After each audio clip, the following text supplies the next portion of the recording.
నమస్తే, నా పేరు డాక్టర్ పెండియాల మురళీధర్. ఇప్పుడు ఈరోజు టాపిక్ ఏంటంటే ప్రజెంటు ఈ లీథియం అయానిక్ బ్యాటరీస్ అనే దాని గురించి ఒక చాలామంది ఇప్పుడు ప్రజెంట్ దాని గురించి డిస్కస్ చేస్తున్నారు. మనకి లీథియం అయానం అక్కడ దొరికిందని, లేకపోతే ఇక్కడ దొరికిందని, ఈ కంట్రీలో ఉందని, ఆ కంట్రీలో ఉందని అనే దాని గురించి డిస్కస్ చేస్తున్నాం. అసలు ఇంతకీ ఏంటి దాని గురించి, అలాగే ఆ లీథియం అయాన్ బ్యాటరీ అంటే ఏంటి, తర్వాత ఆ బ్యాటరీ ఎందుకు అది ఇప్పుడు పాపులర్ అయ్యింది, అలాగే మనకి ఎకానమీలో దాని యొక్క ఇంపార్టెన్స్ ఏంటి, ఇలా దాని గురించి చర్చ జరుపుతున్నాం. ఇదండి. సో టాపిక్లోకి వెళ్ళిపోదాం. యాక్చువల్గా మనకి 2023 ఫిబ్రవరిలో మనం జమ్మూ కాశ్మీర్ మనకి 5.9 million tons of lithium resource ఉన్నాయని చెప్పి మనకి వెలుగులోకి వచ్చిందండి. జిఎస్ఐ అంటే జియోలాజికల్ సర్వే ఆఫ్ ఇండియా, వీళ్ళు ఏంటంటే అది కనిపెట్టారనమాట. ఇక్కడంతా 5.9 millions tons of lithium ions ఉన్నాయని, అయానిక్ కాంపోనెంట్స్ ఉన్నాయండి, ఎలిమెంట్స్ అనమాట. లీథియం అనేది ఎలిమెంట్. సో ఎందుకు ఇంత ఇంపార్టెన్స్ ఎందుకు ఇస్తున్నారు దానికి, అలాగే వన్స్ అక్కడ ఇది ఎక్కడ దొరికింది, సలాల్ హెమైనా అనే ఏరియాలో మనకి దొరికిందండి. అది ఎక్కడుందంటే రియాసీ అనే డిస్ట్రిక్ట్, స్టేట్ ఏంటంటే జమ్మూ కాశ్మీర్. సో వన్స్ అక్కడ ఫిబ్రవరిలో ఇది ఫైండ్ చేసిన తర్వాత ఇమీడియట్గా పార్లమెంట్లో ఆగస్టు 2023 పార్లమెంట్ ఒక బిల్ పాస్ చేసిందండి. ఏంటంటే మొత్తం ఎంటైర్ ఎంఎండిసి అంటే mines and mineral development corporation of India, MMDC. So దీనికి ఏంటంటే ఒక బిల్ పాస్ చేసింది. ఏమని పాస్ చేసింది, కాల్ ఆల్ ప్రైవేట్ సెక్టర్స్, ఎవరైతే ఈ బ్యాటరీకి సంబంధించినవి కానీ లేకపోతే ఎనర్జీ సోర్సెస్ సంబంధించినవి కానీ ఈ ప్రైవేట్ సెక్టర్ కాల్ ఫర్ చేయండి. మనలో కాంపిటీషను స్పిరిట్ పెంచి ఇంకా ఎక్కడెక్కడ దొరుకుతున్నాయి ఈ లీథియం అయాన్స్, ఈ లీథియం అయానిక్ కాంపోనెంట్స్ ఎక్కడెక్కడ ఉన్నాయి, ఎలిమెంట్ ఎక్కడ ఉంది అని కనిపెట్టమని చెప్పారు. అంటే ఈ ప్రైవేట్ సెక్టర్లోకి వచ్చేసరికి ఏమవుతుందంటే కాంపిటీషన్స్ పెరిగిపోయి మనకి సమృద్ధిగా ఒక రీసెర్చ్ అండ్ డెవలప్మెంట్ జరిగి ఆ ఏరియాస్ని ఫైండ్ చేయొచ్చు. అలాగే ఈ మధ్యనే మన గుజరాత్ కూడా పేరు వినబడుతుంది, అక్కడ కూడా ఉన్నాయని చెప్పి ఇలా. సో దీని ఇంపార్టెన్స్ ఏంటి, ఎందుకు మన గవర్నమెంట్ ఆఫ్ ఇండియా ఎంత దృష్టి పెట్టింది, ఎందుకు అంటే మన ఇండియన్ ఎకానమీ, ఈవెన్ ప్రపంచ ఎకానమీలో కూడా ఈ గ్రీన్ ఎనర్జీ ఇంపాక్ట్ చాలా ఉంటుందండి. ఎందుకంటే ఇప్పుడు మనకి ఈ పొల్యూషన్స్ ఇవన్నీ కూడా ఎనర్జీ అంటే దాని మీనింగ్ ఏంటంటే ఒక శక్తి, ఈ శక్తిని మనం ఖర్చు పెట్టడం, శక్తిని దాయడం, శక్తిని ఖర్చు పెట్టడం, ఈ రెండు ఈ బ్యాలెన్స్లో మనకి ఏమవుతుందంటే చాలా పొల్యూషన్ బయటకు వస్తుంది. సో అది కంట్రోల్ చేయడానికి ఏంటంటే ఈ బ్యాటరీస్ కాన్సెప్ట్ వచ్చిందండి. గ్రీన్ ఎనర్జీ అనమాట, దాన్ని గ్రీన్ ఎనర్జీ అంటారు. సో ఇప్పుడు మనకి ఈ రకరకాల ఈ కంప్యూటర్స్, కన్జ్యూమర్ ఎలక్ట్రానిక్స్ గూడ్స్ అనమాట, అంటే computers, laptops, mobiles, bio medical component equipments, ఇవన్నిటికి కూడా బ్యాటరీ కావాలి. ఎందుకంటే ఎనర్జీ కావాలి. ఆ ఎనర్జీ తీసుకొని పవర్ ఏమో మనకి ఇస్తుంది. సో ఇలాంటి ఇప్పుడు ప్రజెంట్ లెడ్ యాసిడ్ బ్యాటరీస్ వస్తున్నాయి. ఓకే, ఈ లెడ్ యాసిడ్ బ్యాటరీస్ ఉంటుండగా మనకి ఈ లీథియం యొక్క అడ్వాంటేజ్ ఏంటి అనేది మనం చూస్తే, ఈ ఒకసారి దాని అడ్వాంటేజ్ చూద్దాం.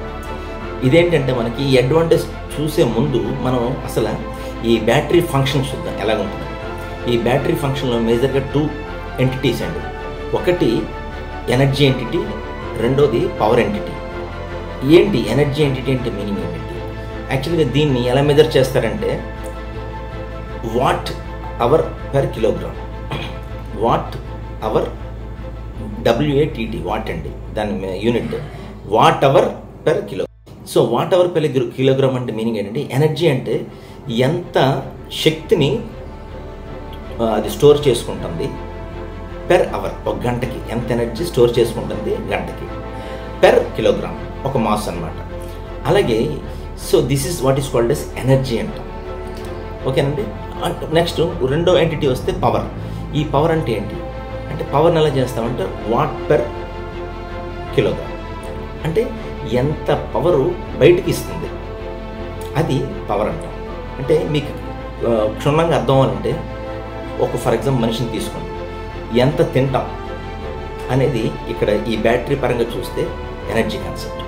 అలాగే ఎంత పని చేస్తాం అనేది బ్యాటరీ పరంగా చూస్తే పవర్ అన్నమాట. అర్థమైందండి పాయింట్? ఎంత తింటాం అంటే ఎనర్జీ.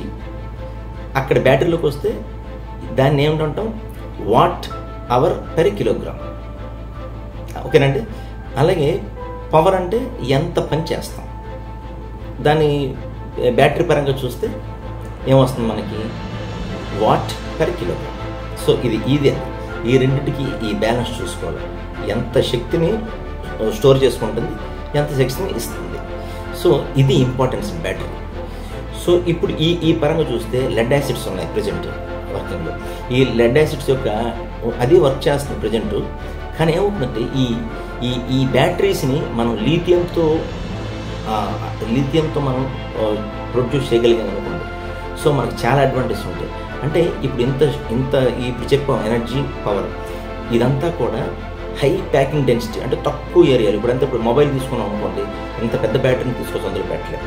సో కానీ అంతే ఆ చిన్న ఏరియాలోనే ఎంత ఎనర్జీ స్టోర్ చేయాలో ఆ పవర్ని డెలివర్ చేయాలి. సో అలాగే ఈ లిథియం హై ప్యాకింగ్ డెన్సిటీ ఉంటుందండి, అంటే తక్కువ ఏరియాలో ఎక్కువ కంపాటబిలిటీ. అది ఫస్ట్ అడ్వాంటేజ్. అలాగే ఫాస్టర్ ఛార్జింగ్, చాలా స్పీడ్గా ఛార్జ్ అవుతుంది. అలాగే దాన్ని అది ఉంచుకొని చాలా స్లోగా ఇస్తుంది. అది రెండు అడ్వాంటేజ్ అండి. అలాగే ప్రతి దాంట్లో కంపాటబిలిటీ కూడా వస్తుందండి. అలాగే లాంగర్ లాస్టింగ్, అంటే చాలా ఎక్కువ టైం ఉంటుంది. అంటే లెడ్ యాసిడ్ ఒక 3-4 ఇయర్స్ ఉందనుకోండి, ఇది more than 5 years or more than 6 years at least. So ఇలాగా చాలా అడ్వాంటేజ్ ఉన్నాయి ఈ లిథియం అయానిక్ బ్యాటరీస్లో. సో అందువల్ల ఈ లిథియం అయాన్ అనేది చాలా ఇంపార్టెంట్గా ప్రజెంట్ మనం డిస్కస్ చేసుకుంటున్నాం. ఎందుకంటే that green energy, no pollution, తక్కువ పొల్యూషన్. ఓకే, ఇది అడ్వాంటేజ్ అండి. ఓకే, దీని అప్లికేషన్ ఏంటి, అసలు ఎందుకు ఇండియా ఇంపార్టెన్స్ ఇస్తుంది అంటే, ఈ అప్లికేషన్ అనేది మనం చెప్పుకున్నాం. ఈ ప్రతి కన్జ్యూమర్ ఎలక్ట్రానిక్స్లో బ్యాటరీస్ని యూజ్ చేస్తాం, బయోమెడికల్ అప్లికేషన్స్, ఇంకా చాలా చాలా చాలా అప్లికేషన్స్. ఏదైతే పవర్ కావాలో, ఎనర్జీ కావాలో, ఆ ఎనర్జీ పవర్ ఆ బ్యాలెన్స్ని ఏదైతే మనం వాడగలుగుతామో, ఏదైతే వాడుతున్నాయో కాంపోనెంట్స్, అవన్నిటికి కూడా ఈ బ్యాటరీస్ సరిగ్గా రిప్లేస్ చేస్తాయి. ఓకేనండి. సో మనకి లెడ్ యాసిడ్స్ ఉన్నాయి, ఇప్పుడు దాన్ని ఎందుకు రిప్లేస్ చేయాలి అంటే ఇప్పుడు మనం చెప్పుకున్న అడ్వాంటేజెస్. సో ఈ విధంగా ఆ లిథియం అయాన్ అనేది మనకి వెలుగులోకి వచ్చిందండి. ఓకే, ఇప్పుడు ఇలా ఈ పరిణామ క్రమంలో ఎందుకు ఇండియన్ గవర్నమెంట్ ఎందుకు అంత ఇంపార్టెన్స్ ఇస్తుంది? ఇప్పుడు మనం ఈ పవర్ అనేది మనం జనరల్గా ఈ ఫ్యూయల్స్, ఈ ఆయిల్స్ అన్నీ కొనుక్కుంటాం, దాని మీద చాలా చాలా చాలా డబ్బు మనం పెట్టుబడిగా పెడుతున్నాం. ఆల్మోస్ట్ జీడిపిలోని తెలిసి ఆ పర్సంటేజ్ ఎగ్జాక్ట్గా తెలియదు, కానీ మనకు ఆ పర్సంటేజ్ 5 to 10% మనం ఫ్యూయల్కి మనం కన్జంప్షన్గా వాడుతున్నాం. సో అంత ఎనర్జీని మనం అంత మనీని మనం సేవ్ చేసుకోవాలి. సో రీసెంట్గా 80% of the 2-wheelers or 3-wheelers private cars ఇవన్నీ కూడా బై 2030కి 80% ఆఫ్ దిస్ టోటల్ వాడుతున్న వాటిని ఈ బ్యాటరీస్తో రిప్లేస్ చేయాలి అనే ఒక టార్గెట్ పెట్టుకున్నాడు 2030 కల్లా. సో అంటే చూసారా, అంటే ఈ 2030కి ఎంత టార్గెట్ పెట్టుకున్నామంటే దానికి ఎంత ఎనర్జీ పవర్ అనే కాన్సెప్ట్ వాడాలి అంటే అది దేంతో వాడాలి, ఎంత స్మార్ట్గా పనిచేయాలంటే అది లిథియం.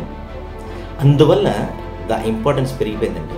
అందుకు అన్నమాట 2023 ఆగస్టులో పార్లమెంట్లో ఒక బిల్ పాస్ చేసి డైరెక్ట్ చేశారు ఎంఎండిసి కంపెనీకి, మీరు ఇంకా ప్రైవేట్ సెక్టర్లో కాంపిటీషన్ పెంచి ఈ నిల్వలు మనకి ఎక్కడ దొరుకుతున్నాయో చూసుకొని